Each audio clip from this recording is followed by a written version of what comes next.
Okay, this is 250, week 5, part 5. Um, we're going to wrap up the Oscar Wilde now, which is great. So he says, life imitates art far more than art imitates life. I'm sure you guys, I would love it if on the discussion board you could give examples of things in movies that people do now because they saw it in a movie. But it's a really fascinating thing to me how movies set trends and then people copy the trend and they don't even know where it came from. They just do it. They'll talk the way people talk in movies. They will drink, and this is, by the way, partly how advertising works, and we'll talk about this later, but they give characters in the movies cars to drive and watches to wear and alcohol to drink, and then it causes people imitating art to get the watch and get the liquor and get the car or whatever it is. So James Bond, he's always got some kind of watch or car, and then people go imitate art and they go buy the stuff. Cool. All right, well, let's wrap up Oscar Wilde. This is going really, really well.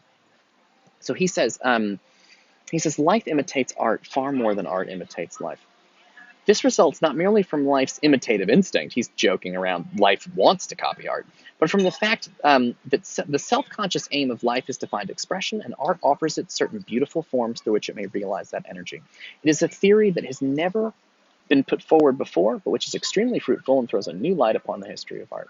It follows as a corollary to this that nature imitates art. Here's an important sentence.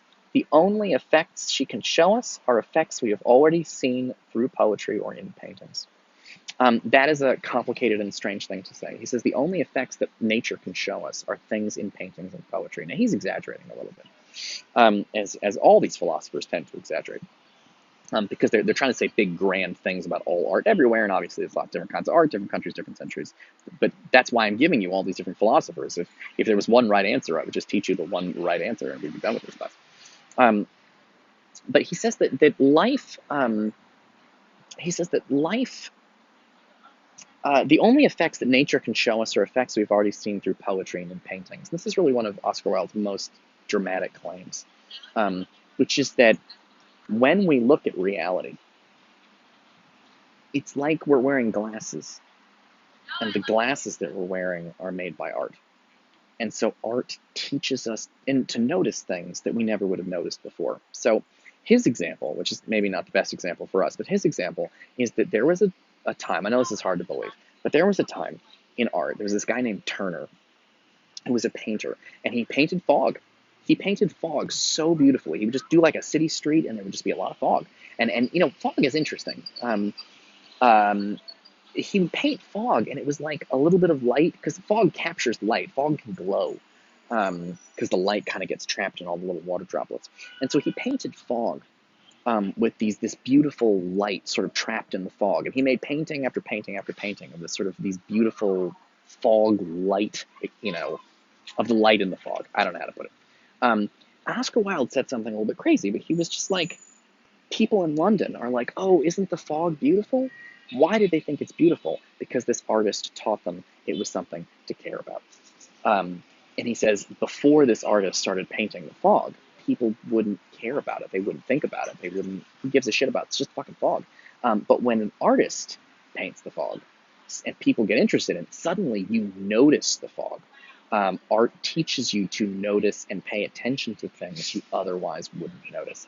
There's a million examples of this we could think of here, but I watched this TV show called The Umbrella Academy, and as a result of watching the show, I think umbrellas are kind of cool. I think it's a cool symbol. I never thought about umbrellas a lot, but I just think it's a cool logo for the school. It's like, oh, it's the Umbrella Academy. That's cool. There's a horror movie called The Shining, and it just has a really cool carpet. And now I think that carpet pattern is just cool. Why? Because it was in The Shining. And actually, the worst, this is like something I shouldn't confess because it's like one of my worst qualities, but I have great taste in books. I have excellent taste in movies. I have great taste in TV shows. I'm kind of bad at music. I don't listen to a ton of music, mostly because I really like audiobooks. And so when I'm listening, when most people listen to music, like when they're working out, I listen to audiobooks. I like to have somebody read me a book like when I'm doing dishes or whatever, I just have someone read me a book. I love books. I'm a book guy. I'm a nerd. That's the kind of nerd that I am. One of the things that my wife is excellent at music. She has great taste in music. And one of the things that people will make fun of me for is that I will suddenly be like, oh, I like this song. I'm going to listen to this song over and over and over again. This is a cool song. And she's like, why do you like that song? And I was like, because it was in that movie that I like. it's true. Like, I don't notice music. Like, I'm talking about pop music, like a song that, like a pop song. I won't notice it until it's in a movie that I like. And so there's this guy named David Lynch, who's my favorite film director, and he puts these old, or Quentin Tarantino does the same thing, where Quentin Tarantino and David Lynch take old music. David Lynch likes music from the 50s and 60s, and Tarantino likes music from the 70s. Guardians of the Galaxy is an excellent example of this. A lot of young people did not listen to the 70s pop songs. They'd never heard of Electric Light Orchestra. But then when Guardians of the Galaxy came out, people were like, "Oh, this music is cool. I'm going to listen to it." The music meant more to them because it was in the movie. The movie taught them that the music is cool. Oscar Wilde, right? Suddenly, you might have been like, "Oh, I don't care. I don't want to listen to old music." But then when you watch Guardians of the Galaxy or see Tarantino or David Lynch or whatever, you go, "Oh, this old song is actually really cool because the movie taught you it was cool and now you like it." Oscar Wilde's point is that's true for reality. When someone paints a beautiful picture of a sunset or a sunrise or a flower or a waterfall, that you might not give a shit about waterfalls and flowers and sunshine. But he says by looking at art, it will teach you to care about these things, because art gives you like glasses through the world that you see is a world that you see through art, and that can be good or bad, obviously, because for example, a lot of people when they see Muslims, the art that they have has the bad television shows have taught them all Muslims are terrorists, which is crazy and hella racist, but like that's what they learned from art, and it's bad, and that's the kind of thing Plato's talking about, where art tells lies and distorts reality. But Oscar Wilde's point is that art can tell lies, and it can work in a good way. Well, it will make you pay more attention to your world.